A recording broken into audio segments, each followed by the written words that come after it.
Hi everybody. Sorry about last night.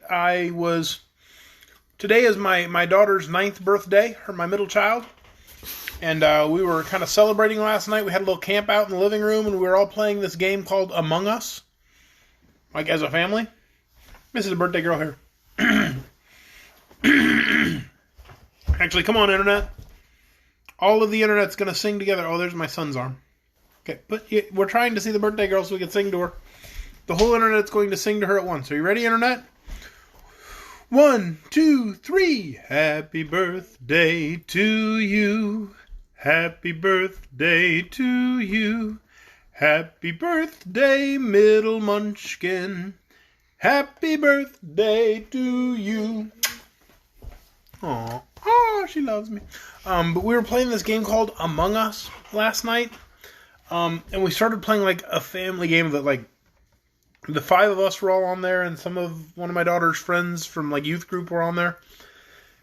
And that started at like 7 o'clock last night and didn't until almost 10. Just the 5 of us playing, and then like I went to bed and they kept playing because they didn't have to get up quite as early as I did this morning. Anyway, so about 8:30 I looked up and said, "Oh no, we forgot to read Oz." But I was in the middle of murdering them all because I was the imposter at the time. So I couldn't stop and be like, "Hey guys, I need to stop killing you for a few minutes and read." So we didn't read last night. I'm sorry, but we are here tonight for Chapter 12 of Tik-Tok of Oz. The 8th book in the Oz series, 8th of 14. So we're over halfway through this thing. Holy cow. I think I figured when we started it'd go to like April or May. And we seem to be right on track for that. Chapter 12 has another alliterative title. They do that a lot in this book. Chapter 12 is entitled The Lovely Lady of Light. Now, we didn't read it last night, so let's recap a little bit if we can. Oh, yeah. They came down the tube, and they met Tik-Tok. And he told all the fairies to take them into their homes for the night, and then in the morning he would help them be on their way back toward Ragido, the Metal Monarch, the King of the Gnomes. So, the palace of the Queen of Light stood on a little eminence and was a mass of crystal windows surmounted by a vast crystal dome. When they entered the portals, Irma was greeted by 6 lovely maidens, evidently of high degree, who at once aroused Betsy's admiration. Each bore a wand in her hand, tipped with an emblem of light, and their costumes were also emblematic of the lights they represented. Irma introduced them to her guests, and each made a graceful and courteous acknowledgment. First was Sunlight, radiantly beautiful and very fair. The second was Moonlight, a soft, dreamy damsel with nut-brown hair. Next came Starlight, equally lovely but inclined to be retiring and shy. These 3 were dressed in shimmering robes of silvery white. The fourth was Daylight, a brilliant damsel with light, laughing eyes and frank manners, who wore a variety of colors. Then came Firelight, clothed in a fleecy flame-colored robe that wavered around her shapely form in a very attractive manner. The 6th maiden, Electra, was the most beautiful of all, and Betsy thought from the first that both Sunlight and Daylight regarded Electra with envy, and were a little jealous of her.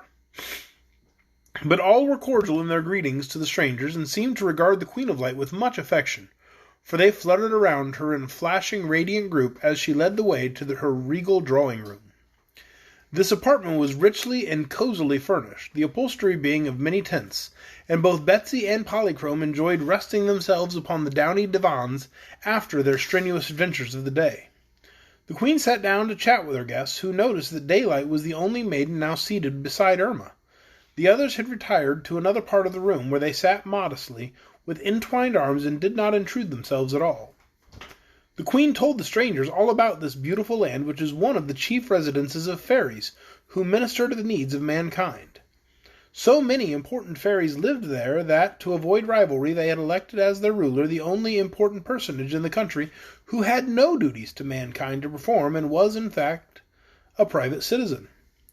This ruler, or Jinjin, as was his title, bore the name of Tik-Tok, and the most singular thing about him was that he had no heart.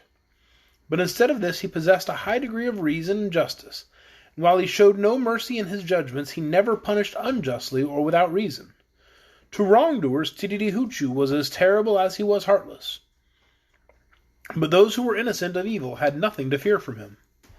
All the queens and kings of this fairyland paid reverence to Gin-Gin, for as they expected to be obeyed by others, they were willing to obey the one in authority over them. The inhabitants of the land of Oz had heard many tales of this fearfully just Gin-Gin, whose punishments were always equal to the faults committed. Polychrome also knew of him, although this was the first time she'd ever seen him face to face. But to Betsy the story was all new, and she was greatly interested in Tititi-Hoochoo, whom she no longer feared. Time sped swiftly during their talk, and suddenly Betsy noticed that Moonlight was sitting beside the Queen of Light instead of Daylight. "But tell me, please," she pleaded, "why do you all wear a dragon's head embroidered on your gowns?" Irma's pleasant face became grave as she answered. "The dragon, you must know, was the first living creature ever made. Therefore the dragon is the oldest and wisest of living things. By good fortune, the original dragon, who still lives, is a resident of this land and supplies us with wisdom whenever we are in need of it. He is old as the world and remembers everything that has happened since the world was created." "Did he ever have any children?" inquired the girl. "Yes, many of them. Some wandered into other lands, where men, not understanding them, made war upon them. But many still reside in this country. None, however, is as wise as the original dragon, for whom we have great respect.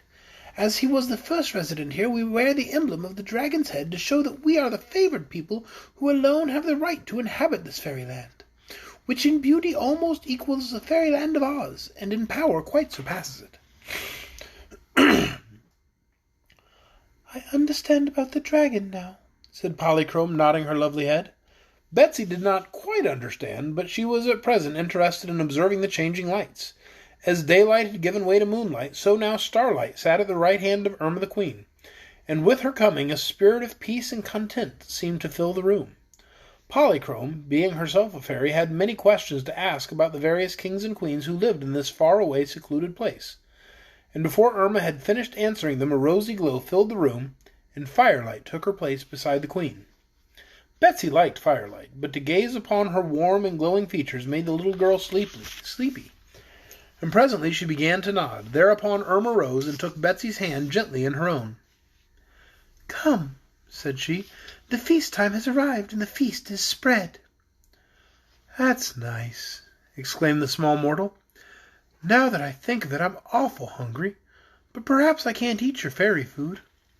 The Queen smiled and led her to a doorway.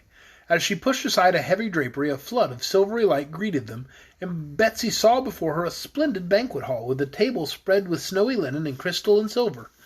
At one side was a broad throne-like seat for Irma, and beside her now sat the brilliant maid Electra. Polychrome was placed on the Queen's right hand, and Betsy upon her left. The other 5 messengers of light now waited upon them, and each person was supplied with just the food she liked best. Polychrome found her dish of dewdrops all fresh and sparkling, while Betsy was so lavishly served that she decided she had never in her life eaten a dinner half so good. "I suppose," she said to the Queen, "that Miss Electra is the youngest of all these girls." "And why do you suppose that?" inquired Irma with a smile. "'Cause electricity is the newest light we know of. Didn't Mr. Edison discover it?" "Perhaps he was the first mortal to discover it," replied the Queen. "But electricity was a part of the world from its creation, and therefore my Electra is as old as daylight or moonlight, and equally beneficent to mortals and fairies alike." Betsy was thoughtful for a time. Then she remarked, as she looked at the 6 messengers of light, "We couldn't very well do without any of them, could we?" Irma laughed softly. "I couldn't, I'm sure," she replied, "and I think mortals would miss any one of my maidens as well. Daylight cannot take the place of sunlight, which gives us strength and energy. Moonlight is of value when daylight, worn out with her long watch, retires to rest. If the moon in its course is hidden behind the earth's rim, and my sweet moonlight cannot cheer us, starlight takes her place, for the skies always lend her power. Without firelight we should miss much of our warmth and comfort, as well as much cheer when the walls of the houses encompass us.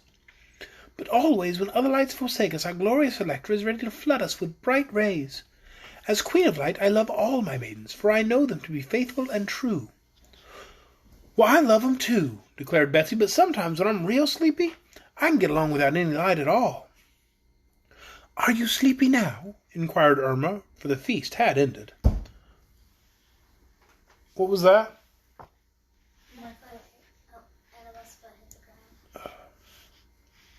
"Are you sleepy now?" inquired Irma, for the feast had ended. "A little," admitted the girl. So Electra showed her to a pretty chamber where there was a soft white bed, and waited patiently until Betsy had undressed and put on a shimmery silken nightrobe that lay beside her pillow. Then the light maid bid her good night and opened the door. When she closed it after her, Betsy was in darkness, and in 6 winks the little girl was fast asleep. And that is the end of chapter 12. The Lovely Light Ladies or something. Hold on. What was the name of chapter 12? The Lovely Lady of Light. I do hope you enjoyed it, and I do hope you'll be back here tomorrow night, 8 o'clock, Facebook Live, chapter 13. And chapter 13 is entitled The Jinjin's Just Judgment. Lots of J's in the next chapter. That's exciting. Those are fun words to pronounce. Good night, everyone. I'll see you tomorrow.